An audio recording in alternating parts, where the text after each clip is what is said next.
All right, Shalom. This is Zariah Ben Yasharallah out of GMS Lions Den. First and foremost, on the all praise and glory to Yahweh, Bahasham, Yahweh Shai, Kahalam, Yahweh, Bahasham, Yahweh Shai, Kahalam, La Yahweh, Bahasham, Yahweh Shai, Bahasham, Warcha, Quadash, Ma'amath. Double honors to the elders and apostles of Great Millstone, and sincere water to the Akim and Aquathium that's out there pushing the truth and sincerity and teaching the children, and also to the children who believe. I want to get a lesson called The Last Crusade, and I'm just jump right into it. This is Revelation chapter 11, verse 14.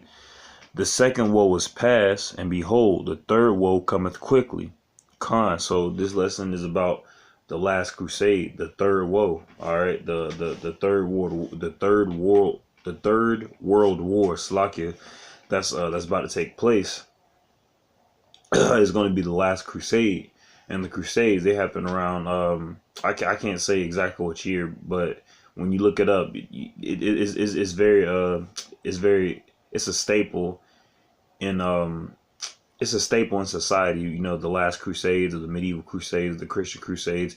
They all labeled them as holy wars because they all been about religion. But this last crusade is going to be about religion. It's going to be about a culture, and also it's going to be about Yahweh Bashem Yahweh Shah coming to get his people and setting the world back in order. All right, so Revelation 11, chapter 14. The second war was past, so the Second World War has already passed. That's passed years ago. And it says, behold, the third woe cometh quickly. Right now, America, North Korea, China, Russia are all on the brink of the Third World War right now. They're all testing their military weapons, their military vehicles. They're all testing each other right now. And the third woe cometh quickly. All right, because you see it, like you can feel the tension already, like you can feel it coming already. All right, this is gonna be the last war to end all wars, and in that time we also us Israelites, Israelites, the so-called Negro, Latinos, and Native Americans are going to get spiritual powers in that time, and these martial art troops are going to be coming in. And speaking of that, let me go get this. This is Isaiah chapter 59, verse 19. So shall they fear the name of the Lord from the west, and from Slaki, and his glory from the rising of the sun. When the enemy shall come in like a flood, the Spirit of the Lord shall lift up a standard against him. And the so-called men, not Slaki, not the so-called, but the men of so-called Negro, Latinos, and Native Americans, who are the Israelites, the men of the Israelite nation, we are that standard to be lifted up against the enemy coming in like a flood. So against the martial law troops, we are that standard that's going to be lifted up against the martial law troops when they come in like a flood. I mean, they're going to be coming in people's homes. They're going to be coming into malls. They're going to be taking people. They're going to be killing people like they already do, but a lot worse. It's going to be more. It's going to be aggressively executed. All right, they're going to be coming in like a flood, and we Israelites, so-called Negroes, Latinos, and Native Americans, are going to be the standard that the Most High is going to raise against that. All right, and we will have that spiritual power. I mean, these heathen nations,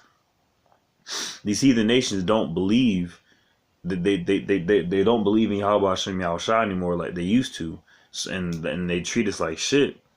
And in saying that, I'm gonna go ahead and get this scripture.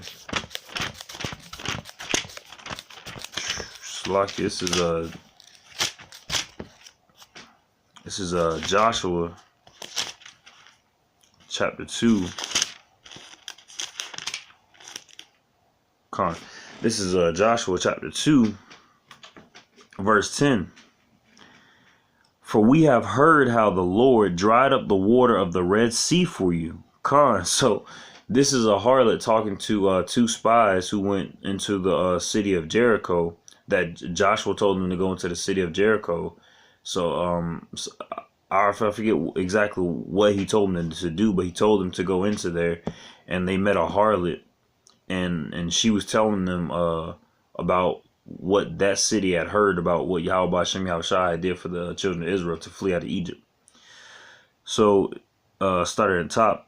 For we have heard how the Lord had dried up the water of the Red Sea for you, for Slakia, when you came out of Egypt, and what you did unto the two kings of the Amorites that were on the other side of Jordan, Sihon and Og, whom ye utterly destroyed. So, and it says, and as soon as we heard these things, our hearts did melt. So as soon as they heard about they only heard stories about what happened, and their hearts melted. Neither did there remain any more courage in any man because of you, for the Lord your God, he is God in heaven above and the earth beneath. So they haven't even met an Israelite. They haven't even been anywhere around the Israelites. They just heard the stories, and the courage left from the men in that city, left from the hearts of the men. The hearts melted. And that's just from them hearing. So when they see us, when they see Yahweh Shem Yahushua, when they see Yahweh Shem Yahushua lifting us up and being that standard against them, their mind's gonna explode. Like we might see somebody's head literally explode. Like we're living in a very prophetic time. Like it's unbelievable. It's not unbelievable, but to the 2/3, it's unbelievable. A time that we're living in. I mean, because we out here on the highways and byways, day in and day out, in season, out of season. And we do it to wake up our people. We do it to wake up the so-called Negroes, Latinos, and Native Americans, who are the Israelites that the Bible speaks of. We doing it to let them know that they are the children of Israel, and that the Most High God, the one who created the heaven and the earth, the one who created the small little details that keeps the world running, like gravity and rain and all this complex stuff that even Esau don't really know how to explain. He chose us out of all nations in the world to be the top tribe of all people on the earth. And when these heathens and the two scriptures I just brought out, all they did was hear a story about what happened, and they grew scared. So imagine what happens when they see the sky crack open and they see in their mind a UFO. But we know it as a chariot. When they see a chariot come out of the sky, they are going to be they're going to be terrified.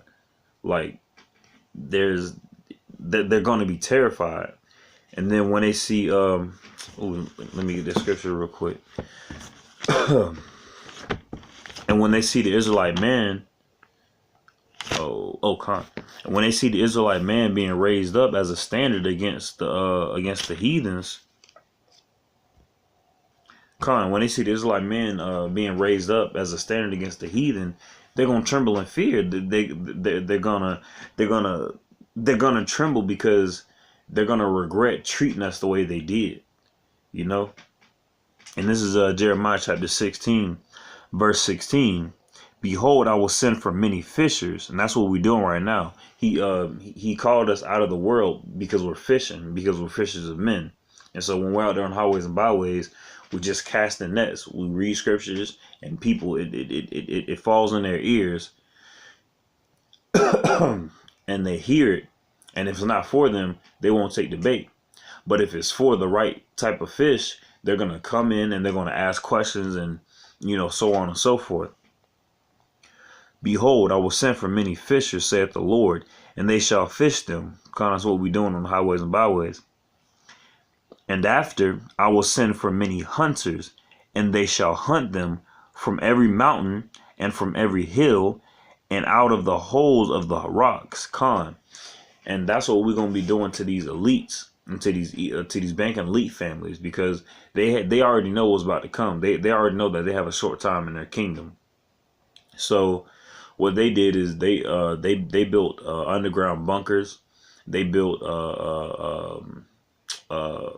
nuclear fallout shelters and stuff like that. They built those for themselves, thinking that they're gonna live comfortably while all this war breaks out, thinking that us men of Israel won't be able to touch them. But what says, and out of the holes of the rocks, so out of the holes of the rocks, we're going to pull them. We're going to have an immense amount of power coming from us. All right, let me get that. Let me get that real quick. So I got it. This is Judges chapter 15, verse 15. And this is talking about Samson. And he found a new jawbone of an ass. He found a jawbone of a donkey, and put forth his hand and took it, and slew 1,000 men therewith. And Samson said, with the jawbone of an ass, heaps upon heaps. With the jaw of an ass have I slain 1,000 men. And it's funny that the scripture just kept saying, with the jawbone of an ass, with the jawbone of an ass, with the jawbone of a donkey, with the bone of an animal, he slew 1,000 men. That's how mighty he was. That's how spiritually gifted Yahweh Bashem Yahushua made him, that he took the bone of an animal and slew 1,000 men. And thinking about that, really contemplating on that, a sword must have touched him, because if you fighting 5 guys in front of you, there's gonna be like 10 more coming behind you, and they probably, I'm pretty sure one of them gonna get a good hit in with their sword, and they're probably just bent off of him, like on some Superman type shit, on some Hancock type shit, like these movies. They one thing I like about them is they've already set up our imagination to be able to believe these type of things. Not only to believe them, but to properly visualize them. Now they're not going to be, of course, they're not going to be exactly like they are in the movies, but they have our minds. They give our minds the ability to perceive it, and to have the ability to imagine it. And they also put subliminal messages in it as well, but unfortunately that's Esau. But it's just insane the amount of power we're gonna have, and if you're in the truth, to get power like Samson, just so that way you can destroy, that's not the right type of spirit to be in. Like, we will have that spirit. I'm looking forward to having that. But right now, first and foremost, I'd rather have the power to heal, because I see so many of our people just lost. And right now we do have that power to heal. When you're out there on the highways and byways, you're a fisher of men. And when somebody comes up to you and they're inquiring of, they're like, oh, what do y'all teach? And you say, oh, we teach about Yahweh Bashem Yahushai, or the Lord's name is Yahweh, Son's name is Yahweh Shai, not Jesus. So-called Negro Latinos and Native Americans are the Israelites that the Bible speaks of. When you tell them that, you're healing their soul, because the scriptures say, we wrestle not against flesh and blood. The weapons of our warfare are not carnal, but are spiritual. We through the tearing down of imaginations, and thinking that a bunny lays eggs is very imaginative. All right, thinking that a fat white dude goes around the entire world in one night, that's very imaginative, because it's not night on one side of the world, so he has a lot of time zone, all that bullshit, just imaginations, casting down imaginations. And of course the biggest one, Yahushua being an Edomite. That's imaginative, when the scriptures clearly tell us what he looks like. So it's an imagination. It's the imaginations and the lies and the wickedness and deceit that we're fighting against right now. All right, so our warfare is spiritual right now, and it's crazy. I just thought about it. Our war that the Israelites are going through, that we out there on the highways and byways, our war isn't a carnal war. All right, it's just a spiritual war. So right now we're attacking their science. We're attacking the religions that they have. We attacking their holidays and stuff like that. So it's kind of like a Cold War. And right now, America and the rest of the world, they're at a Cold War, but it's economical war. You know, it's through money and taxes and, you know, a whole bunch of other shit that I don't really have knowledge of, but I know for a fact that it's all economical. You know, you got China, Russia, and other European countries dumping the dollar, and they're actually using real money, silver and gold. So they have in their sense a spiritual war, you know, because it's not a physical war right now. It's all economical. But after a time, you know, the third woe cometh quickly. So when they start making that war physical, we are going to make our war physical, because we have a job to do. We have to bring forth the kingdom of Yahweh Hashem Yahushua. Let me get another scripture. This is Matthew chapter 10, verse 34. Think not that I come to send peace on earth. I came not to send peace, but a sword. And that's Yahushua himself talking. So if Samson slew 1,000 men with the jawbone of an ass, imagine what Yahushua is going to do with a sword. Imagine what him and the angels are going to do with their swords. And imagine what him and his angels are going to do with their swords. And imagine when he gives us the power to do what he can do with swords. This place is going to be no more. This place is going to be like a bad dream to us. This place is just going to be a story we tell our kids. And they're going to think it a joke. What? We were slaves? What? I mean, of course, they're going to believe, because we have to let them know that they can never go off, and then they never will, because our kingdom is going to reign forever. But this place is going to feel like a bad dream. This place will no longer last. It's just, it's crazy. This America is going to fall after this last crusade. All right, this last Salakia, this last war is going to be the last war ever on the face of the earth.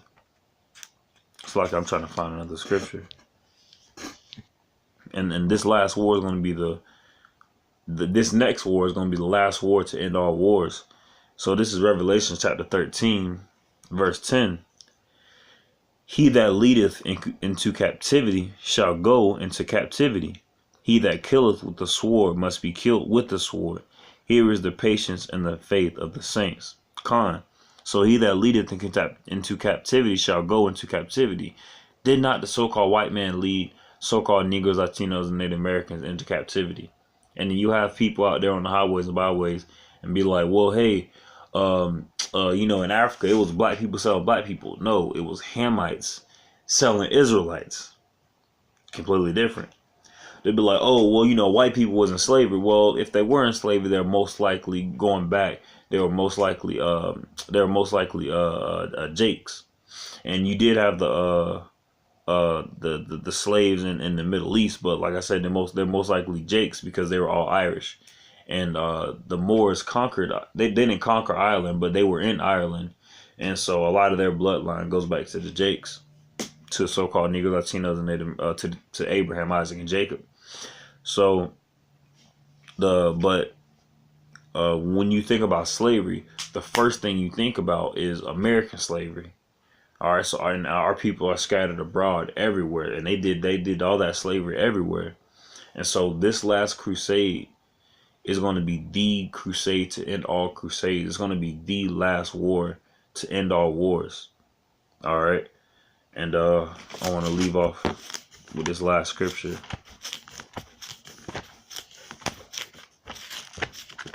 It's just crazy, because this war is going to be a really crazy war. Like you said, I see videos of like World War II or World War I.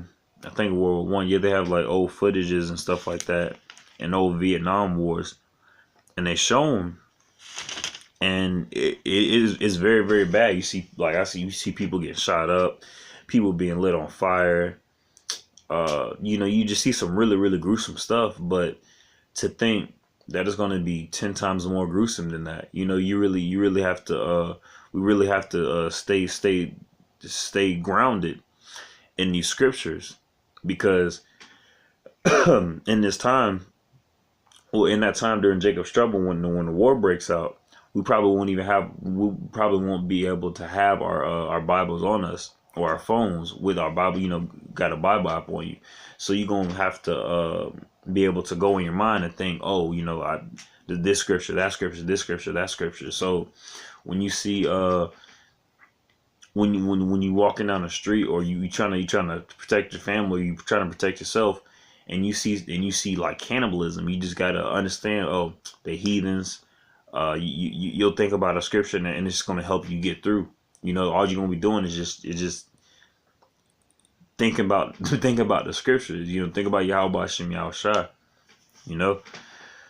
This is Isaiah chapter 9 verse 5.